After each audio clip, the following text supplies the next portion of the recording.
Good morning, I Believers! Good morning! Good morning, guys! Nick, Ate Shaira. Morning, Kuya Chris! Ngayong umaga, extreme fun ang hatid namin sa inyo. At syempre, hindi mawawala ang extreme na kaalaman. Yay! Excited na ako maglaro at matuto! Kusayan na natin. Nakita nyo itong bola at lobo na hawak ko. Ano pong gagawin natin dyan? Oo nga. Maniniwala ba kayo na kaya kong ipasok itong bola na ito dito sa balloon nang hindi ko binubuksan ang balloon?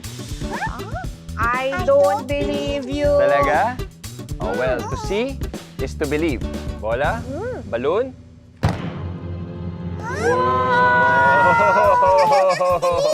Oh, di ba? Nandiyan na siya, pumasok siya, oh. Teka, paano nangyari yun, Kuya Chris? Wala namang butas yung lobo, oh. Ikaw talaga hindi ka pa rin naniniwala sa akin. Magic nga ng science yan. At ang susi ay elasticity. Elastiki-tiki? Hindi, Nick. Elasticity. Elastiki-tiki? Hindi elasticity. Tulad nitong lobo, ang ibig sabihin ng elasticity ay yung kakayahan ng isang bagay na bumalik sa dati niyang hugis matapos siyang ma-deform. Okay? So sa trick na ito kasi, ginamit ko, actually, ang sikreto ay may dalawang bola. Kaya Ito na. pala eh. 1 ball, 2 balls. So bago ko pinalo yung lobo, ay ginamit ko yung elasticity ng balloon. Kumbaga, dineform ko muna siya.